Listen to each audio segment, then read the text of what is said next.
시간 은혜 받으실 하나님의 말씀은 마태복음 14장 22절에서 33절의 말씀이 되겠습니다.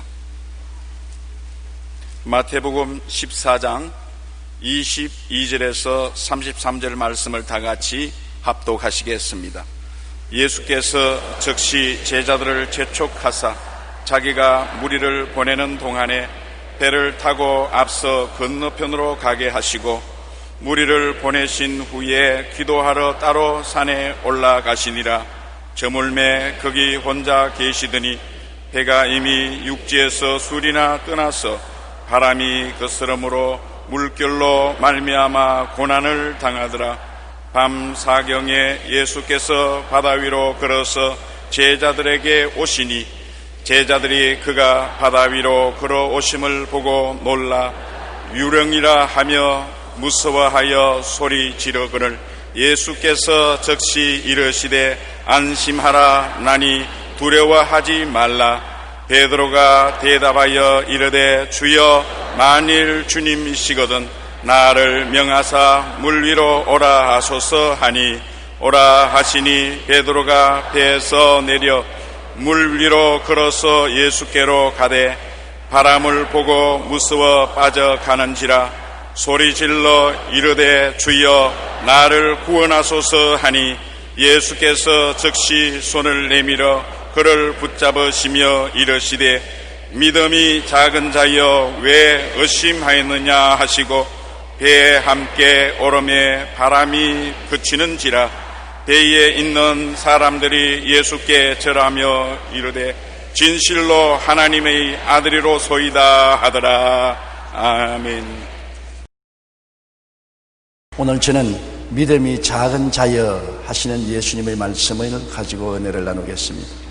주님이 벳세다 광야에서 오병이어로 5,000명을 먹이고 12방울이 남기는 기적을 행하신 이후에 군중들을 흩어 집으로 보내시고 홀로 산 위에 기도하러 가셨습니다. 제자들은 배를 타고 가버나움으로 건너가고 있었습니다. 바람이 거세게 불어 배가 전진하지를 못했습니다. 바다 한가운데 가서 바람에 밀려 고통을 당하고 있는데 밤 4경에 예수님이 물 위로 걸어오십니다. 그들은 분명히 유령인 줄 알았습니다. 사람이 물 위로 걸어오는 것을 본 적이 없기 때문인 것입니다. 고함을 쳤습니다. 겁을 집어먹고 어찌할 바를 몰랐습니다. 그때 예수께서 나니 두려워 말라 그렇게 말씀하시니까 베드로가 만일 주시어든 나를 명하여 물 위로 걸어오게 하소서. 그러니까 예수님께서 오라 하시매 그 말씀을 믿고 물 밖으로 나가 물 위로 쩌벅쩌벅 걸어서 예수께로 향하다가 일진 광풍이 불어서 그 얼굴을 물보라로 때리니까 그만 예수님을 바라보는 눈을 돌이켜 바람과 파도를 바라보고 겁을 내어 물속에 빠져들어갔습니다. 주여 내가 죽겠나이다. 나를 건져주소서. 주님이 오셔서 그를 손잡고 건져주시면서 믿음이 적은 자여 왜 의심하였느냐 하시고 함께 배에 오르심에 파도가 잠잠해지고 그들이 꼭 이르려 하던 목적지에 도달했다고 성경이 말하고 있는 것입니다. 오늘 여기에서 우리가 몇 가지 교훈을 배우고자 하는 것입니다. 우리가 인생을 살면서 우리도 거칠은 인생 바다를 걸어갈 수밖에 없습니다. 잔잔한 인생길이 어디 있나요? 크고 작은 파도가 항상 치기 때문에 인생을 고해라고 말하는 것입니다. 인생을 살아가면서 우리가 바다 위를 걸어가야 될 때가 많이 있습니다. 그럴 때 우리는 어떻게 해야 될까요? 주님께 말씀을 구해야 되는 것입니다. 우리 주님께 말씀을 구하고 주께서 말씀을 주시면 우리의 생애 속에 기적이 일어날 수 있습니다. 너희가 내 안에 거하고 내 말이 너희 안에 거하면 무엇이든지 원하는 대로 구하라 그리하면 이루리라고 말씀한 것입니다.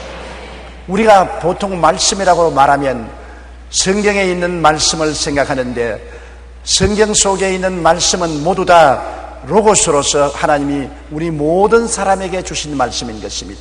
지구 위에 사는 모든 사람에게 공평하게 주신 말씀으로 이 로고스를 통해서 하나님을 아는 지식을 얻고 은혜를 받습니다만 내게 믿음을 주는 말씀은 로고스 중에서 성령이 감동해서 우리 마음에 깨닫게 하는 레마가 있어야 되는 것입니다. 믿음은 들음에서 나며 들음은 레마로 말미암았다고 성경은 말하고 있는 것입니다. 로고스는 누구든지 다 읽고 하나님에 대한 지식을 얻고 은혜를 받습니다만, 우리 개인에 대해서 믿음을 주시기 위해서는 성령이 로고스를 가지고 우리 마음속에 감동해서 우리에게 직접 주는 말씀이 될 때 마음속에 믿음이 생기는 것입니다. 성령께서 감동시켜 주신 말씀, 즉 내게 주신 말씀을 말하는 것입니다. 일반적이고 대중적인 말씀이 아니라 개인적으로 내게 주시는 말씀을 우리가 구해야 되는 것입니다. 베드로도 주님 바라보시고 주시에든 나로 무리로 걸어오게 하소서, 우리로 무리로 걸어오게 하소서 하지 않고 나로 무리로 걸어오게 하소서. 주님께서는 오라 하실 때 베드로를 보고 말씀하신 것입니다. 이것은 로고스가 아닙니다. 일방적인 모든 사람을 향해 주신 말씀이 아니라 베드로에게 준 말씀인 것입니다. 그러므로 그 말씀을 받자 믿음이 생겨서 무리로 걸어갈 수 있었습니다. 아프리카에 목사님들이 기도회에 나가서 성경 말씀을 공부하고 난 다음에 베드로가 무리로 걸은 경험을 같이 나누고, 베드로가 무리로 걸었으니 우리도 무리로 걸어보자.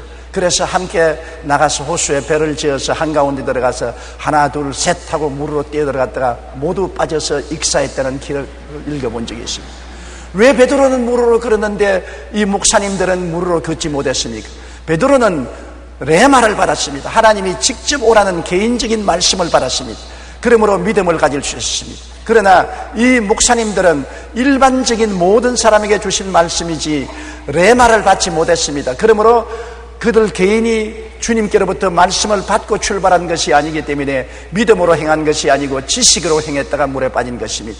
지식은 깨달음을 주시지만은 믿음을 주지는 않습니다. 믿음은 마음속에 성령이 지식인 말씀을 내 개인적인 레마로 허락해 주셔야 믿음이 생겨나는 것입니다.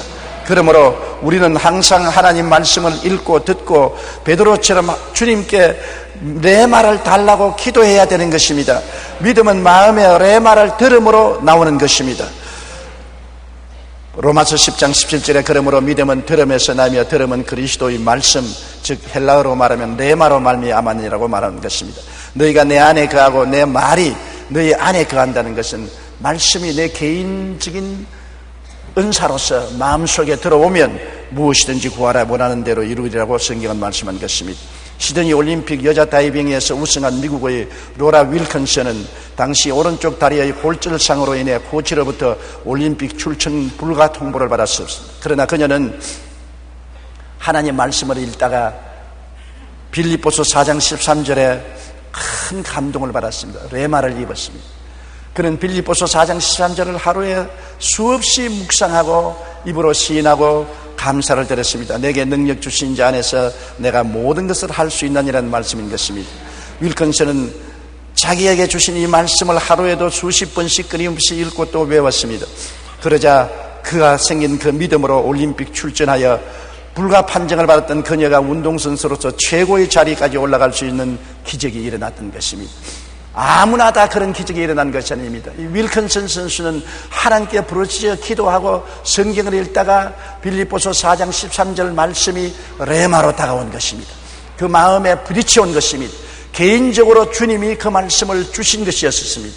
그러자 믿음이 생겨서 그는 부상을 극복하고 일어나서 올림픽에서 수영 1등왕으로 당선될 수 있는 기적이 일어났던 것입니다. 이 같은 믿음은 마음속에 레마를 들으면서 납니다. 그러므로 우리는 각자에게 주신 레마의 말씀을 주님께 간절히 구해야 되는 것입니다. 우리가 말씀을 열심히 공부해서 하나님에 대한 진리와 지식을 깨달아 알고 그 말씀을 가지고 주님께 기도할 때 주님은 때를 따라 그 말씀을 우리 개인에게 계시하여 주시는 것입니다. 우리 개인에게 큰 감동과 감격으로 그 말씀이 임할 때 로고스는 레마로 변하고 레마는 우리 마음속에 기적을 일으키는 믿음을 발생시켜 주시는 것입니다. 그러므로 반드시 여러분이 기적을 행하는 믿음으로 나가려면 하나님의 말씀은 레마로 바꿔 나가야 되는 것입니다. 그냥 성경에 기록했다고 읽고서 그대로 행했다가는 큰 실수를 하게 되는 것입니다. 그 말씀을 가지고 매달려 기도해서 그 말씀이 레마가 되어야 되는 것입니다. 병원에 가지 않고 나는 주님만 믿겠다 그런 말을 하는 사람이 많습니다. 그런 병든 사람에게 제가 늘 말하는 것은 말씀을 부여잡고 기도해서 이 말씀이 내게 주는 개인의 말씀이 되고 레마가 되거들랑 병원에 안 가도 좋습니다. 그러나 그냥 성경의 지식의 말씀으로 제가 채찍에 맞음으로 내가 나음을 입었나니라는 지식만 가지고서 병원에 안 갔다가는 큰 탈을 당할 수가 있습니다. 기도를 하고 성령이 이 말씀을 마음속에 믿도록 만들어 주시거들랑 병원에 안 가고 믿지, 그 이외에는 병원에 가서 치료를 받으십시오. 그런 말을 제가 늘 하는 것입니다. 성령이 말씀을 가지고 내게 믿게 해주실 때 그것이 레마가 되는 것입니다. 그냥 머릿속에 아는 것은 로고스에 불과한 것입니다. 하나님이 세상을 이처럼 사랑하사 독생자를 주었으니 누구든지 저를 믿으면 멸망하지 않고 영생을 얻으리라. 로고스입니다. 안 믿는 사람들도 이 말씀을 알고 있는 사람이 수없이 많습니다. 그러나 믿지 않아요. 그러다 이 말씀이 성령으로 감동되어서 내 개인의 가슴에 부딪혀오면 이 말씀은 로고스가 아니라 레마가 되어서 내게 믿음을 주고 내가 예수님을 믿고 구원을 받게 되는 것입니다. 그러므로 로고스와 레마를 우리가 자세히 분리해야 되는 것입니다. 그 다음 여러분, 베드로가 물 위로 걸어갈 때 예수님만 바라보고 걸어가야만 하는 것입니다. 그가 아무리 주의 말씀을 받아서 마음속에 믿음으로 행했지만은 믿음으로 행할 때 예수님께 집중하여 바라보고 나가야지 환경을 바라보고 두려워하면 안 되는 것입니다. 주의를 산만케 하는 많은 요소들이 있어요. 우리가 믿음으로 나가려고 할 때 부정적인 환경이 다가와서 우리에게 불안과 공포를 갖다 주고 또한 부정적인 느낌도 오고 부정적인 경험, 지식, 조언, 경고의 말도 오고 여러 가지 부정적인 사건이 와서 바람과 파도처럼 우리를 부딪힘으로 우리가 눈을 들어 예수님을 바라보는 것을 그치고 환경을 바라보고 겁을 집어먹게 만들려고 하는 것입니다. 항상 마귀는 예수님을 바라보지 못하고 환경을 바라보고 마음에 겁을 집어먹게 하려고 하는 것입니다. 마태복음 14장 30절에 바람을 보고 무서워 빠져간다고 말한 것입니다. 예수님을 바라보지 않고 바람을 바라보고 환경을 바라보면 겁이 납니다. 무서워서 믿음을 놓쳐버리면 빠져들어가게 되는 것입니다. 우리 마음속에 겁을 집어먹으면 믿음을 놓치게 되는 것입니다. 예수님께 집중하고 예수님만 생각해야 되는 것입니다. 우리가 레마를 받아서 믿음으로 나갈 때는 항상 십자가를 바라보고 예수 그리스도의 보혈로 말미암아 용서받고 의인이 된 나를 생각해야 되고, 보혈로 통해서 거룩하고 성결하게 된 나를 생각해야 되고, 보혈을 통해서 치료받고 건강하게 된 나를 생각해야 되고, 보혈을 통해서 저주에서 해방되고 아브라함의 복을 받은 나를 생각해야 되고, 보혈을 통하여 부활 영생 천국 얻은 나를 생각해야 되는 것입니다. 예수님을 바라보고 동남풍이 불고 서북풍이 불어도 관여하지 아니하고 영혼이 잘됨같이 범사에 잘되며 강건하고 생명을 얻되 넘치게 얻었다는 완전 구원을 바라보고 믿음으로 외치고 나가야 되는 것입니다. 시편 103편 2절로 5절에는 내 영혼아 야훼를 송축하며 그의 모든 은택을 잊지 말라고 말한 것입니다. 우리가 주님께 집중해서 은택을 늘 기억하고 마음속에 묵상하고 잊지 말아야지 환경을 바라보고 은택을 잊어버리고 불안과 공포에 떨게 되면 주님에 대한 믿음을 상실해버리고 마는 것입니다. 믿음의 주여 온전케 하시는 예수님을 힘차게 바라봐야 되는 것입니다. 히브리서 12장 1절로 2절에 모든 무거운 것과 얼매이기 쉬운 죄를 벗어버리고 인내로서 우리 앞에 당한 경주를 하며 믿음의 주여 또 온전케 하시는 이 예수를 바라보자. 우리가 환경을 바라보지 않고 예수님을 바라봐야 되는 것입니다. 바람과 파도를 바라보지 말고 예수님을 바라봐야 되는 것입니다. 영국의 유명한 설교가 스펄전 목사님께 젊은 신학생 한 명이 찾아와서 이렇게 물었습니다. 목사님도 낭망하신 적이 있습니까? 그러자 스펄전 목사님은 적어도 지난 20년 동안에는 한 번도 낙심한 적이 없다네. 어떻게 목사님이 낙심하지 않고 인생을 살 수 있습니까? 수많은 어려움과 고난이 목사님께 다가왔을 텐데요. 맞았어. 수많은 어려움과 고난이 다가왔지만은 나는 하나의 중요한 원리를 내 삶에 적용하고 있었지. 그 원리란 계속해서 주님을 바라보는 것이라네. 나는 하루에 단 15분도 주님을 생각하지 않고 지나간 일이 없네. 그때 이후로 나는 낭망하지 않고 인생을 살아왔다. 맞습니다. 우리가 크신 하나님을 항상 바라보며 하나님이 나와 함께 하신다는 사실을 믿는다면 주변의 어떤 비판, 어떤 조롱에도 나는 아무것도 염려하지 않는다고 외칠 수가 있습니다. 오직 예수님께 집중하고 예수님만 생각해야 되는 것입니다. 예수님의 집중하는 마음을 놓치면 우리는 불안과 공포에 떨게 되는 것입니다. 이스라엘 백성이 왜 하나님을 반역했나요? 가데스 바네에 와서 12 정탐꾼이 똑같이 40주 40야 가나안 땅을 정탐하러 갔는데 그 중에 10명은 하나님께 집중하지 아니하고 환경에 혼돈이 빠졌습니다. 광야 같은 땅을 바라보고 성벽을 바라보고 적군을 바라보고 주님을 바라보지 않았었습니다. 하나님께 집중하지 않으니까 그만 마음에 불안과 공포가 들어왔습니다. 이 땅은 주민을 삼키는 광야구나. 성은 하늘을 찔 듯이 높구나. 원수들은 안악자손 네피lim 후손 대장부들이구나. 우리는 감당할 수 없다. 우리는 메뚜기 같다. 그들이 잘못 바라보았습니다. 하나님을 바라보아야 될 것을 환경을 바라보았었습니다. 그러나 여호수아와 갈렙은 광야를 바라보지 않고 성벽을 바라보지 않고 대장부들을 바라보지 않고 하나님만 바라보았었습니다. 그러므로 그들은 마음이 흔들리지 아니하고 믿음의 굳석에 설 수가 있었습니다. 환경을 바라보고 믿음을 저버리고 원망과 불평과 탄식하며 뒤로 물러가려고 한 열정탐꾼과 그 말을 들은 백성들은 하나님께로부터 버림을 당했으나 여호수아와 갈렙은 환경을 바라보지 말고 하나님을 바라보고 믿음을 지켰으므로 하나님의 응답에서 살아서 적과 꿀이 흐르는 땅에 들어갈 수가 있었던 것입니다. 베드로가 출발은 잘했지요. 주시어도 나로 무리로 걸어오게 하소서. 레마를 받고 믿음으로 담대하게 밤바다 파도 위를 타고 예수님께로 걸어갔습니다. 보통 사람이 할 수 있는 것이 아니에요. 용감하고 담대했습니다. 예수님만 집중하고 바라보았다면 그는 주님께로 갔을 것입니다. 그러나 바람이 불어오고 파도가 치고 물보레가 얼굴을 때리니까 그만 놀래서 바람과 파도를 바라보고 예수님 바라보는 눈을 그쳤습니다. 그러자 믿음이 사라지고 불안과 공포가 들어와서 물에 빠지고 마는 것입니다. 우리가 세상을 이기는 것은 믿음인 것입니다. 믿음이 이기네. 주 예수 믿음이 이 세상을 이긴다고 찬송은 말하고 있는 것입니다. 내 믿은 대로 될지었다고 말했습니다. 할 수 있거든요. 무슨 말이냐? 믿는 자에게 능치 못하심이 없다고 말한 것입니다. 믿음은 레마를 받고 난 다음에도 항상 예수님을 바라보아야지 환경을 바라보면 우리는 믿음을 잃어버리고 마는 것입니다. 불평이 많은 한 청년이 왕을 찾아와 인생을 성공적으로 사는 방법을 가르쳐 달라고 졸았습니다. 그러자 왕은 포도주가 잔뜩 든 한 잔을 주면서 이 잔을 들고 시내를 한 바퀴 돌고 내게 오너라. 이 잔에 포도주 한 방울이라도 떨어뜨린다면 너는 목이 날아갈 것이다. 이 청년은 그 임금님의 명령에 따라서 포도주 잔에 포도주가 잔뜩 잠긴 것을 손에 들고 벌벌 떨면서 시내를 한 바퀴 돌았습니다. 시내를 돌아서 임금님 앞에 와서 임금님 시내를 돌고 왔습니다. 물 한 방울도 안 떨어뜨렸지. 포도주 물 한 방울도 안 떨어뜨렸습니다. 자, 내게 보고해라. 시내를 돌면서 시내에 건물들이 몇 채나 있더냐? 못 보았습니다. 사람들이 얼마나 왔다 갔다 하느냐? 못 보았습니다. 거지가 있더냐 없더냐? 못 보았습니다. 야, 이놈아, 시내를 한 바퀴 돌면서 아무것도 못 보았다니 바보 천치가 아닌가? 임금님, 이 잔에 포도주가 쏟아질까 싶어서 여기에만 집중을 했기 때문에 아무것도 못 보았습니다. 임금님이 무릎을 탁 치면서 잘 보았다.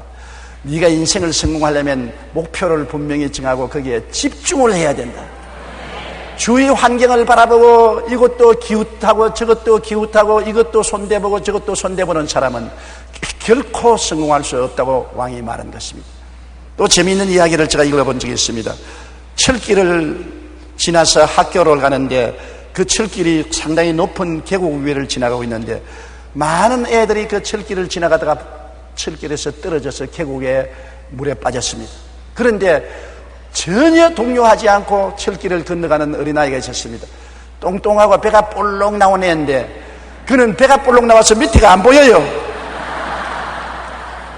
배에 가려서 밑에가 안 보이니까 앞만 바라보고 나갔으므로 두려움이 없이 철길을 건너갔습니다만 배가 볼록 안 나온 애들은 자꾸 밑을 바라보고 두려워하고 무서워하기 때문에 그만 다리가 흔들려서 떨어지고 빠지고 말았다는 이야기를 읽어본 적이 있습니다. 우리가 앞을 바라보고 집중을 해야지 자꾸 옆을 바라보고 환경에 어지러워지면 넘어지고 마는 것입니다. 강하고 담대하여 우리가 겁을 집어먹지 말아야 되는 것입니다. 마귀는 우리에게 겁을 집어먹게 하려고 늘 노력하는 것입니다. 이사야 41장 10절처럼 두려워 말라 내가 너와 함께함이라. 놀라지 말라 나는 내 하나님이 됨이라. 내가 너를 굳세게 하리라. 참으로 너를 도와주리라. 참으로 나의 의로운 오른손으로 너를 붙들리라고 하셨습니다. 이 하나님의 말씀을 기억하고 마음속에 두려워하지 말아야 되는 것입니다. 옛날 이야기에 보면은 알렉산드리아의 시골 농부가 일을 마치고 오후에 마차를 끌고 성 안으로 들어가는데 누가 뒤에 하나 탁 올라타거든. 보니 마귀 할멈이라. 왜 내 마차에 올라타느냐, 내려라. 그러니까 나는 알렉산드리아에서 한 사람을 잡아가야 되기 때문에 한 사람 잡으러 왔다. 뭐로 잡을 것이냐? 호열자 병으로 잡을 것이다. 한 사람 이상 잡으면 어떻게 하느냐? 칼을 주면서 나를 만나서 나를 찔러 죽여라. 그래서 이 농부가 이 마귀 할멈으로부터 칼을 받았습니다. 알렉산드리아시에 들어가자 그 이튿날부터 호열자가 유행한다는 소문이 나서 수백 명이 죽었습니다. 이 농부가 화가 나서 칼을 들고 이 마귀 할멈을 찾아다니다가 성 입구에서 만나서 칼로서 찌르려고 하니까 마귀 할멈이 저거 있어 왜 찌르려고 하느냐? 당신 한 사람만 죽인다고 그랬는데 수백 명이 죽지 않느냐? 아니야, 나 한 사람밖에 안 죽였어. 다른 사람들은 겁을 집어먹고 저절로 죽었어. 우합니다만 겁을 집어먹고 죽는 사람이 많습니다. 겁을 집어먹고 뒤로 물러가고 겁을 집어먹고 주저앉고 겁을 집어먹고 물에 빠져들어가는 사람이 많습니다. 우리가 겁을 집어먹지 않기 위해서는 하나님의 말씀을 생각하고 주님을 바라보아야 되는 것입니다. 독일 파사우 대학의 바움가르텐 교수는 유럽에서 목회 심리학 분야의 대가입니다. 그는 인간이 두려움이나 위기 혹은 공포 속에 빠질 때 네 가지 상실하게 된다고 말했습니다. 첫째는 분별력을 잃어버리고, 둘째는 하나님을 잃어버리고, 셋째는 용기를 잃어버리고, 넷째는 인생의 목표를 잃어버리게 된다고 말한 것입니다. 보십시오. 마음에 겁을 집어먹으면 마귀는 공포심을 가지고 와서 우리가 살아가는 데 필요한 놀라운 은혜를 빼앗아가 버리는 것입니다.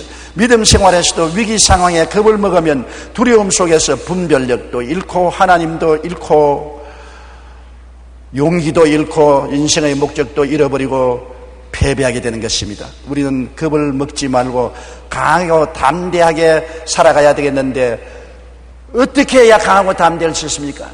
겁을 물리칠 수 있는 것은 말씀이 들어와서 우리 마음을 점령하고 말씀에 대한 믿음을 가지면 공포를 이길 수가 있는 것입니다.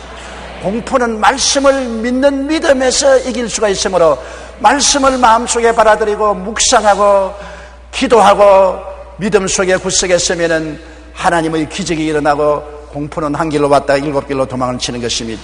성경에 다윗은 하나님이 내 마음에 맞는 사람이라고 크게 사랑했는데 다윗이 하나님께 사랑받은 이유는 하나님을 의뢰하고 담대했습니다. 불안과 공포로 뒤로 물러가지 아니하고 말씀을 믿고 용감하고 담대했기 때문에 하나님의 큰 사랑을 받았습니다. 그가 아버지와 양을 칠 때 사자와 곰이 와서 양새끼를 물고 가는 것입니다. 보통 목동 같으면 뒤로 도망을 칠 것입니다. 그러나 그는 하나님을 의지하고 마음이 강하고 담대하여 하나님의 이름으로 곰이나 사자에게 덤벼들어서 양새끼를 빼앗고 달라들면 쳐서 곰과 사자를 죽였습니다. 용감했습니다. 강하고 담대한 믿음으로 나갈 때 하나님이 기적을 베풀어 주시는 것입니다. 그가 골리앗을 만났을 때도 이스라엘 백성들은 모두 다 두려워해서 뒤로 물러갔습니다만 그는 골리앗을 바라보지 않고 하나님을 바라보았었습니다. 그래서 골리앗 보고 말했습니다. 너는 창과 칼과 단창으로 나오거니와 나는 네가 모여가는 만군의 야훼 이스라엘 하나님 이름으로 나오너라고 말한 것입니다. 하나님을 바라보고 골리앗을 바라보지 않았었습니다. 그러므로 하나님을 의지하고 강하고 담대한 믿음으로 나가기 때문에 하나님이 같이 해서 골리앗을 죽이게 하고 승리하게 만들어 주신 것입니다. 우리가 다윗처럼 하나님을 바라보고 믿음을 갖고 강하고 담대한 마음을 가지면 하나님이 오늘 또 우리와 같이 계셔서 레마를 주시고 기적을 행하시고 은혜를 베풀어 주시는 것입니다. 베드로가 겁을 집어먹고 물속에 빠졌지 말씀을 믿고 담대하게 나갔을 때는 물으로 걸었습니다. 똑같은 바다요, 똑같은 파도가 치는데 조금 전에 물으로 걷던 베드로가 조금 후에는 물에 빠졌습니다. 조금 전에는 마음에 담대한 믿음을 가졌으나 조금 후에는 겁을 집어먹으니까 그만 물에 빠지고 마는 것입니다. 똑같은 베드로인데 마음속에 믿음이 있을 때 그는 기적을 행했으나 겁이 들어왔을 때 믿음을 놓쳐버리고 물에 빠져버리고 마는 것입니다. 우리가 그러므로 항상 기도해서 레마를 받고 말씀을 굳게 부여잡고 말씀 위에 서서 눈에는 아무 정감 보이고 귀에는 아무 소리 안 들리고 손에는 잡히는 거 없고 느낌이 없을지라도 말씀을 인정하고 말씀 위에 서서 주님을 바라보고 나가면 우리의 생활 속에 상상을 초월한 기적이 일어나게 되는 것입니다. 이사야 43장 1절로 2절에 너는 두려워하지 말라. 내가 너를 구속하였고 내가 너를 지명하여 불렀나니 너는 내 것이라. 내가 물 가운데로 지날 때 내가 너와 함께 할 것이라. 강을 건널 때 물이 너를 침몰하지 못할 것이라고 말씀하고 있는 것입니다. 우리는 두려워하지 말고 오히려 바람과 파도를 꾸짖을 줄 알아야 되는 것입니다. 기가 죽으면 안 되지 않습니까? 바람과 파도에 겁먹고 기를 죽여버리면 웅크려 들어가고 마는 것입니다. 예수님의 제자들은 바람과 파도를 보고 겁이 나서 배에 잔뜩 구부리고 주저앉았습니다. 겁을 집어먹으니까 바람과 파도의 노예가 되어버리고 마는 것입니다. 오히려 겁을 집어먹지 말고 우리는 믿음으로 바람과 파도를 꾸짖어야 되는 것입니다. 여러분, 성경에 보면은 하나님을 믿어라, 누구든지 산들어 명하여 저 바다에 던져라 하고 그 말한 것이 이룰 줄 믿고 의심하지 아니하면 그대로 되리라고 말씀한 것입니다. 예수님이 모범을 보여준 것은 제자들과 함께 파도를 이런 바다를 건너가다가 주무실 때 제자들이 예수님을 깨워 일으키니까 예수님이 바람과 파도를 꾸짖은 계십니다. 바람과 파도가 잠잠해지니까 주님께서 제자들을 보시고 왜 의심하였냐, 믿음을 어디다 두었느냐고 꾸짖은 것입니다. 마태복음 8장 26절에 있는 말씀입니다. 예수께서 이르시되 어찌하여 무서워하느냐, 믿음이 작은 자들아 하시고 곧 일어나 바람과 바다를 꾸짖으시니 아주 잔잔하게 되거늘. 바람과 파도를 꾸짖지 아니하는 사람을 보고 믿음이 적은 자라고 말한 것입니다. 예수님만 바람과 파도를 꾸짖는 것이 아니라 제자들도 바람과 파도를 꾸짖으라고 말씀하는 것입니다. 우리가 주님을 믿고 주님을 바라보고 나가는 동안에 우리의 생활 속에 염려, 근심, 불안, 초조, 정방, 좌절 여러 가지 바람과 파도가 쳐오거들랑 그를 바라보고 움츠리지 말고 바람을 꾸짖고 파도를 꾸짖고 물리치라는 것입니다. 환경을 잠잠케 하고 원수 마귀를 물리치고 낭패와 실망을 물리치라는 것입니다. 우리가 꾸짖을 줄 알아야 되는 것입니다. 명령할 줄 알아야 되는 것입니다. 이 산들에 명하여 저 바다에 던지라고 말한 것입니다. 그리고 마음에 의심하지 아니하면 그대로 된다고 말한 것입니다. 너무나 우리는 환경에 협박에 겁을 집어먹고 움츠리는 것입니다. 뒤로 물러가면 내 마음이 저를 기뻐하지 아니하리라. 나의 의인은 믿음으로 말미암아 살리라고 말씀한 것입니다. 믿음으로 주님을 바라보고 나갈 때 다가오는 모든 바람과 파도를 우리는 담대하게 대결하여 꾸짖고 이기는 우리가 되어야 될 것입니다. 이 산들을 명하여 저 바다에 던지라 하는 명령을 여러분은 잊지 마시고 능력으로 믿음을 가지고 나가야 됩니다. 베드로는 인간으로서 최초로 물 위로 걸었습니다. 사람들이 할 수 없는 것을 했습니다. 믿음이란 이런 기적을 오늘날 또 행하는 것입니다. 그러나 그의 믿음이 작은 연고로 도중에 실패하고 말았습니다. 바람과 파도를 보고 겁먹자 말자 믿음도 주님을 바라보는 시각도 담대함도 행함 있는 믿음도 다 놓쳐버리고 마는 것입니다. 마귀는 언제나 우리를 겁먹게 하려고 하는 것입니다. 여러분, 욥이 얼마나 잘 나갔습니까? 하나님을 의지하고 큰 축복을 받은 욥이 왜 낭패와 실망을 당했습니까? 겁을 집어먹었기 때문인 것입니다. 마귀가 와서 자꾸 겁을 집어먹게 한 것입니다. 너 재산 다 잃어버릴 것이다. 너희 자손들이 다 비명 횡사할 것이다. 너는 고칠 수 없는 병이 들어 버림을 당할 것이다. 너는 폐가 망신할 것이다. 이러한 겁을 자꾸 먹여주는 것입니다. 그래서 욥이 담대하게 믿음으로 이 겁나는 마귀의 계시를 꾸짖지 아니하고 수용했습니다. 마귀가 시킨 것을 받아들였습니다. 그래서 그 마음이 잔뜩 겁에 질리니까 그 겁을 통해서 그는 불행 속에 빠져들어간 것입니다. 그가 말하기를 내가 무서워하는 것이 내게 임하고 두려워하는 것이 내 몸에 미쳤구나 탄식한 것입니다. 여러분, 불안과 공포는 주님이 갖다 주는 것이 아닙니다. 주님이 주시는 것은 두려워하는 마음이 아니요 사랑과 믿음과 평안의 마음을 주시는 것입니다. 두려움을 가져오는 원수 마귀를 물리쳐야 되는 것입니다. 예수 이름으로 명하노니 불안과 공포를 가져오는 원수 마귀야 물러가라. 떠나갈지어다. 대적해고 쫓아내야 되는 것입니다. 마음의 평안이 회복될 때까지 꾸짖고 그러고 주님을 바라보고 믿음으로 행전해야 되는 것입니다. 말씀 위에 서고 주님만 바라보고 강하고 담대한 마음을 가지고 환경에 대결하면 겁먹지 않고 성공할 수 있는 신앙을 가질 수가 있게 되는 것입니다. 예수 그리스도는 어제나 오늘이나 영원토록 동일하십니다. 우리가 파도 있는 인생의 밤바다 위를 걸어갈 때 예수님은 구만리 장천 멀리 계시지 아니하시고 우리와 함께 밤바다 위에 계신 것입니다. 주님께 우리가 구하면 주님께서 말씀을 주시고 레마를 통하여 믿음을 주시고 파도 위로 걸어가는 인생을 살지 물에 빠지는 인생을 살기를 원치 아니하는 것입니다. 파도 위는 주의 백성들은 걸어가야 되는 것입니다. 파도 밑에 빠져들어가는 인생을 살면 안 되는 것입니다. 혹시 빠져들어가거들랑 주님께 회개하고 주님이여 나를 붙잡아 달라고 하십시오. 빠져들어가는 사람 회개하고 주님께 부르짖으면 버리지 않고 주님께서 건져주시는 것입니다. 베드로도 빠져들어갈 때 부르짖어 외치니 주님이 와서 꾸짖기는 하시지만은 그를 건져주신 것입니다. 주님은 우리를 건져서 평안하게 인생을 살게 되기를 원하시는 것입니다. 우리 고개 숙여 기도드리겠습니다. 사랑이 많으신 우리 하나님 아버지, 우리는 다 인생의 밤바다 위를 걸어가는 사람들입니다. 밤바다에 빠져들어가지 않고 물 위로 걸어갈 수 있는 담대한 믿음을 갖고 살게 도와주시옵소서. 주님이 우리와 같이 계심으로 기적적인 인생을 살아갈 수 있사옵니다. 주님께 레마를 구하고 말씀을 받았으면 믿고 강하고 담대하여 주님께 집중하고 환경에 집중하지 말게 도와주시옵시고 겁을 집어먹고 뒤로 물러가는 일이 없게 도와주시옵소서. 강하고 담대한 믿음으로 주님 앞에 나서서 승리하는 우리가 되도록 축복하여 주시옵소서. 예수님 이름으로 기도드리옵나이다. 아멘.